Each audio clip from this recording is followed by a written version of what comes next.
ازيكم يا حبايب قلب، عاملين ايه؟ ان شاء الله تكونوا بخير. النهارده هعمل معاكم زي ما انتم شايفين كده كاسيديا الفراخ بطريقه سهله وبسيطه. شايفين بقى الجمال والحلاوه عامله ازاي؟ شايفين الصوره بقى بتتكلم. شايفين بقى، شايفين الجمال. اتمنى ان انتوا تجربوها بطريقتي. لو عجبكم الفيديو ما تنسوش تشتركوا في القناه وتفعلوا الجرس، ويلا ندخل على الطريقه والمقادير. يلا بقى ان احنا نبدا. اقطع معاكم بقى واحد.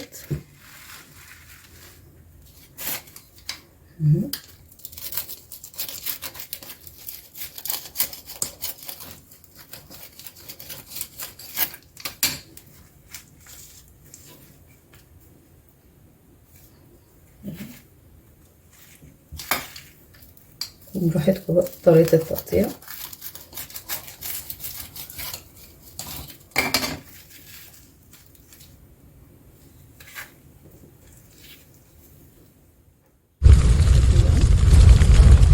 شايفين كده قطع فراخ، صدور فراخ مقطعها قطع صغيره زي ما انتم شايفين كده. بصلتين، دول بصلتين متوسطين الحجم، ممكن تستخدمي بصله كبيره. هحتاج فلفل اصفر واحمر واخضر، حبه طماطم شايله منها البذر قطع صغيره. البهارات بتاعتي نص معلقه من كل حاجه ما عدا الملح. هحتاج بابريكا، توم باودر، بصل باودر، بهارات فراخ او 7 بهارات، زعتر، فلفل اسمر، ملح. الملح بقى على حسب ما انتي التذوق بتاعنا بقى. هجيب بقى بوله. نسيت اقول لكم ان انا هحتاج برضو نص فصين توم. هنزل بقى ايه زي ما انتم شايفين كده بصدور الفراخ في البوله بتاعتي اهو زي ما انتم شايفين. هنزل ايه كل البهارات بتاعتي بقى.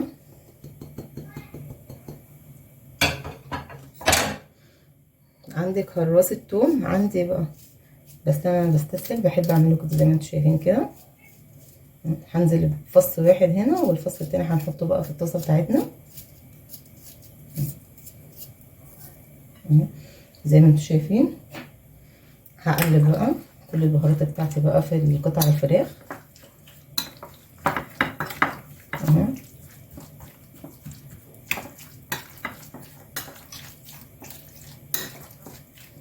كاسدية الفراخ دي بصراحة خطيرة، لو جربتوها هتدمنوها. نحط بقى طاسة على البوتاجاز ونشوف بقى هنعمل ايه. زي ما انتم شايفين كده نزلت بقى بالطاسة، حطيت فيها معلقتين زيت. هنزل بايه بقى بفص الثوم زي ما انا قلت لكم، فص واحد والفص التاني حطيناه على الفراخ بس كده. هنزل ايه بالبصل بتاعتي كده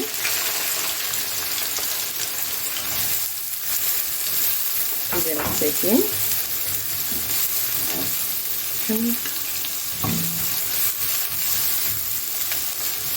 الخضار بتاعي يعني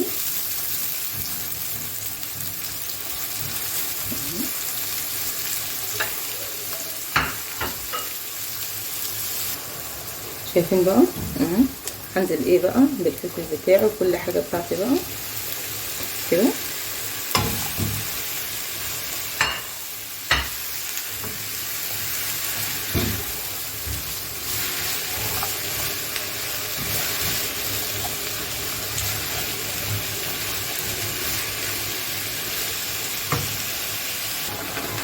اهو زي ما انتم شايفين هي بدأت تستوي.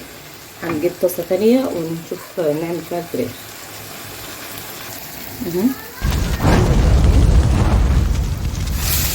الفراخ بتاعتنا كده زي ما انتم شايفين. نوزعها كده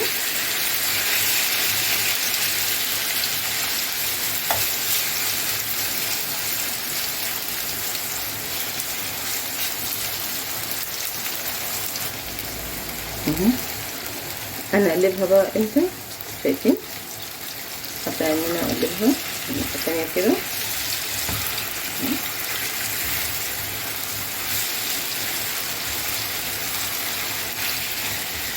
عايزاها تتحمر بس معايا كده وتاخد لون. ريحتها بصراحة خطيرة. شايفين بدأت تشرب المية بتاعتها زي ما شايفين كده. تشرب كل الميه بتاعتها، ونروح بقى جايبين الخضار بتاعنا ومنزلينه عليه زي ما انتم شايفين كده. ده الخضار بتاعنا. هنزل بقى ايه قطع الفراخ بتاعتنا كده.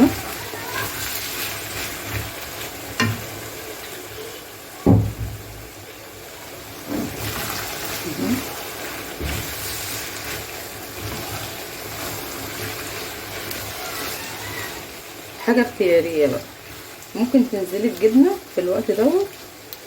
ده كان بواقي جبنه شيدر اللي كانت عندي، هنزل بيها اهو.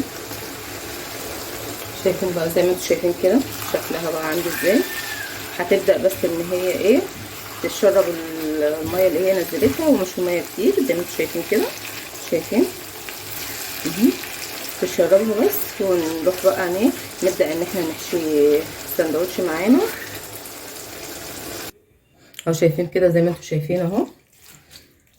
هركنها كده على جنب كده، واجيب عندي عيش تورتيلا. ده انا شارياه من ست بتجيبهولي صراحه، عيش خطير. او اي سوبر ماركت عندك بتشتريه منه. زي ما انتم شايفين كده هحتاج ايه. انا عندي مايونيز، مايونيز، كاتشب،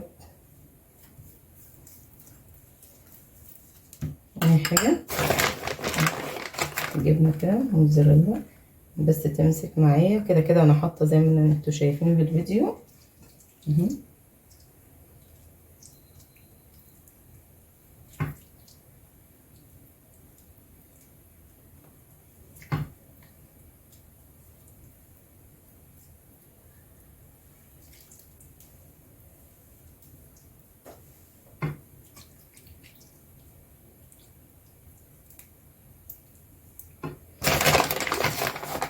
برضو.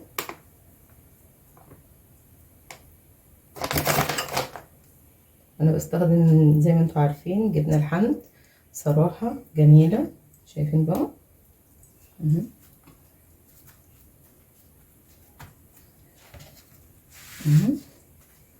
يلا بقى بينا نحط الطاسه على البوتاجاز، ولا نعمل سندوتش كمان كده. هنجيب الصينيه نعمل بس سندوتش كمان، ونروح بينا على البوتاجاز نبدا ان احنا نسويه. ممكن برضو على حسب حجم الصينيه عندك، او على حسب حجم الطاسه، ممكن ان انت تعملي مش تعمليه مثلثات، تعملي لي المثلثات اللي هي كده بس. بس هيبقى كبير بالنسبه لي لو العيش بتاعكم التاني صغير. ممكن تعمليها كده.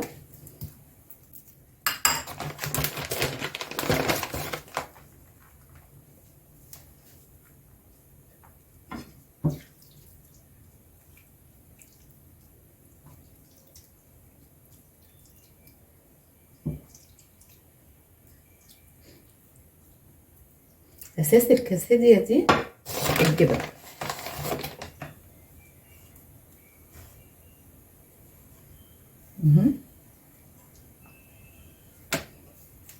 نكتر من الحشوة كده.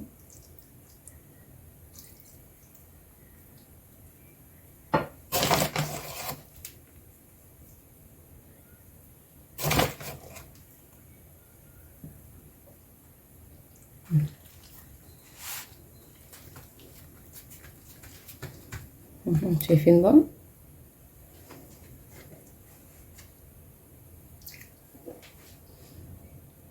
اهو زي ما انتم شايفين كده. حطينا طاسه زي ما انتم شايفين كده على الجبن. شايفين بقى هنزل بايه بقى بالرز بتاعي.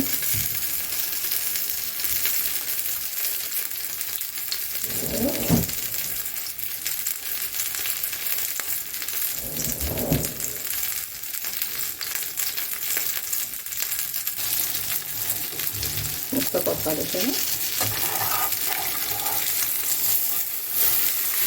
شايفين بقى ياخد لون معايا كده.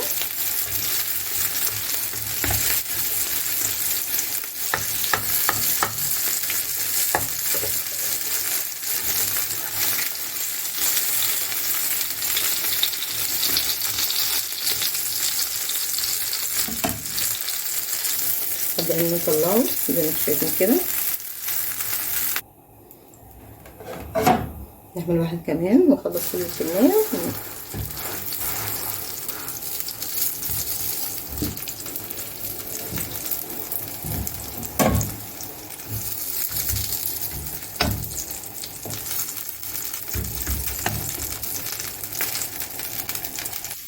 بصوا بقى يا حبايبي، انا خلصت زي ما انتم شايفين كده كل الكميه. شايفين بقى الجمال والحلاوه عامله ازاي؟ شايفين بقى الجمال؟ شايفين عامله ازاي؟ اتمنى ان انتوا تجربوها بطريقتي. لو عجبكم الفيديو ما تنسوش تشتركوا في القناه وتفعلوا الجرس. دمتم في رعايه الله وامنه، واستنوا الفيديو جديد.